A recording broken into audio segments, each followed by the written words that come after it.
Extra ടൈമിലെ goal അതിന് വേണ്ടി Brazil ജയിക്കുന്ന ഉറപ്പായിരുന്നു. പക്ഷെ കോഴിക്കോട് ഇങ്ങനെ ഒരു ക്രൗഡിന്റെ കൂട്ടത്തിൽ ഇത് കാണാൻ വേണ്ടി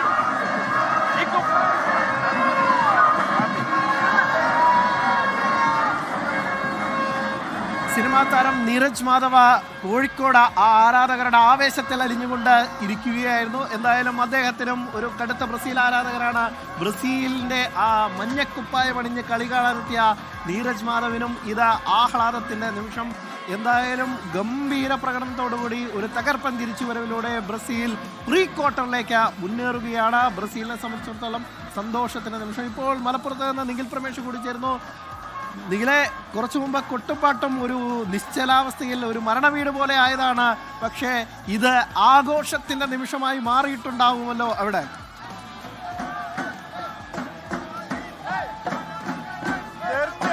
തീർച്ചയായും ഇവിടെ ഉണ്ടായിരുന്ന ബ്രസീൽ ആരാധകരൊക്കെ വലിയ ആശങ്കയിലായിരുന്നു. ഒരു ആദ്യ പങ്ക് പിന്നിടുമ്പോഴും അവരുടെ ആശങ്ക ഇങ്ങനെ അതിന്റെ എക്സ്ട്രീമിലേക്ക് എത്തിച്ചേരുകയായിരുന്നു. പക്ഷെ ഇവരൊക്കെ തുടക്കം മുതൽ തന്നെ പറഞ്ഞിരുന്നതാണ് ഈ മത്സരം തീരുമ്പോൾ അവിടെ വിജയിക്കാൻ പോകുന്നത് ബ്രസീലായിരിക്കുമെന്ന് ഉറച്ചു പറഞ്ഞിരുന്നവരാണ്. എന്നാൽ അവിടെ ആ പ്രതീക്ഷ കാക്കാൻ കഴിഞ്ഞു. എന്താണ് മത്സരം കഴിഞ്ഞപ്പോൾ തുടക്കത്തിൽ പറഞ്ഞ അതേ കാര്യങ്ങൾ തന്നെ സംഭവിച്ചായിട്ട് ഞങ്ങൾ പറഞ്ഞില്ലേ, ഞങ്ങൾ സ്കോർ ചെയ്യും. ബ്രസീലിനെ സംബന്ധിച്ചിടത്തോളം ലാറ്റിൻ അമേരിക്കൻ ടീമിലെ ഏറ്റവും വൻ ശക്തിയുള്ള ടീമാണ്. ആൻസലോട്ടിയുടെ നല്ല പ്ലാനിങ്ങിലൂടെ തീർച്ചയായിട്ടും ഞങ്ങൾ സ്കോർ ചെയ്യുമെന്ന് ഞങ്ങൾക്ക് പൂർണ്ണമായി ആത്മവിശ്വാസമുണ്ട്. എന്നോട് തുടക്കത്തിൽ ചോദിച്ചാൽ ജപ്പാൻ ചെറിയ മീനല്ല അറിഞ്ഞത്, പക്ഷേ കടലിലെ തെമ്മീങ്കലമാണ് ബ്രസീലിൽ കാണിച്ചു തന്നു. ജപ്പാനെ നമ്മൾ ചെറുതായിട്ട് കണ്ടിട്ടില്ല. ജപ്പാനൊക്കെ നല്ല കളിയുള്ള ടീമായിട്ട് തന്നെ കണ്ടിരുന്നത്. അതേമാതിരി നമ്മളെ കോച്ച് നമ്മളെ ടീമിനെ ഇറക്കുകയും ചെയ്ത് വിജയം നേടുകയും ചെയ്ത് ഇനി അങ്ങോട്ട് എല്ലാ കളിയിലും വിജയം ഉണ്ടായിരിക്കുന്നതാണ്. ബ്രസീൽ ആരാധകരൊക്കെ വലിയ ആവേശത്തിലാണ്. അവർ ഈ മത്സരം കാണുന്ന ഇടത്തു നിന്ന് മടങ്ങുമ്പോഴും ആ ആവേശത്തിന് യാതൊരു കുറവുമില്ല. നമ്മൾ തെരുവിലേക്കൊക്കെ നോക്കുമ്പോൾ ഇപ്പോഴും യുവാക്കൾ ഇവിടെ ആഘോഷമാക്കി മാറ്റുന്ന ഒരു കാഴ്ചയാണ് നമുക്ക് മലപ്പുറത്ത് നിന്ന് കാണാൻ കഴിയുന്നത്. അനിൽ, ആഹ്ലാദത്തിന്റെ നിമിഷമാണ് മലപ്പുറത്ത് നിന്നും. ബ്രസീൽ ആരാധകർക്കും ഒക്കെ തന്നെ അവർക്ക് വലിയൊരു ആശ്വാസം. ഒരുപക്ഷെ വലിയ തിരിച്ചടി നേരിട്ടുമായിരുന്നു ഈ മത്സരത്തിൽ. തോറ്റിരുന്നെങ്കിൽ റൗണ്ട് ഓഫ് 32-ൽ പ്രീ ക്വാർട്ടർ പോലും കാണാതെ പുറത്താവുക എന്നത് മാരക്കാല ദുരന്തത്തിന് തുല്യമായി നമുക്ക് വിലയിരുത്തപ്പെട്ടേനെ വന്നേനെ. പക്ഷേ ഇത് ബ്രസീലാണ്, അങ്ങനെ വീഴില്ല.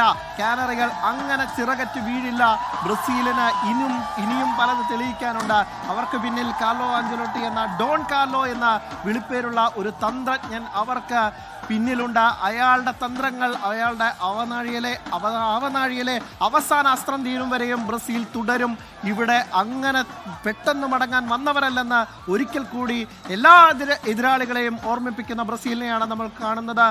ബ്രസീൽ ആരാധകർക്ക് എന്തായാലും ആഘോഷിച്ച് മതിവരാത്ത തരത്തിൽ അത്തരത്തിലുള്ള ഒരു മത്സരം തന്നെയായിരുന്നു. 96-ാം മിനിറ്റിലാണ് ഗബ്രിയേൽ മാർട്ടിനെല്ലിയുടെ വിജയ ഗോൾ വരുന്നത്. കാസമീറോ ആദ്യം ടീമിനെ ഒപ്പമെത്തിക്കുന്നു. പിന്നീട് 96-ാം മിനിറ്റിൽ പകരക്കാരനായി എത്തിയ ഗബ്രിയേൽ മാർട്ടിനെല്ലി ആസ്നൽ താരം ടീമിനെ ജയത്തിലേക്ക് നയിക്കുന്നു. 2-1 തകർപ്പൻ ജയത്തോടുകൂടി അങ്ങനെ ബ്രസീൽ പ്രീ ക്വാർട്ടറിലേക്ക് മുന്നേറുന്നു. ഇനി ഒരുപക്ഷെ ഈ കണ്ടതല്ല, ഇതിനപ്പുറം വലിയൊരു മത്സരം കൂടി ഇനി അവർക്ക് നേരിടേണ്ടി വന്നേക്കാം. ലോകത്തെവിടെയായാലും ഏത് സമയത്തും 24 വാർത്തകളും ഓഗ്മെന്റഡ് റിയാലിറ്റി പാക്കേജുകളും എക്സ്പ്ലെയിനറുകളും വിശദമായി കാണാൻ ഞങ്ങളുടെ യൂട്യൂബ് ചാനൽ നിങ്ങൾക്ക് സബ്സ്ക്രൈബ് ചെയ്യാം.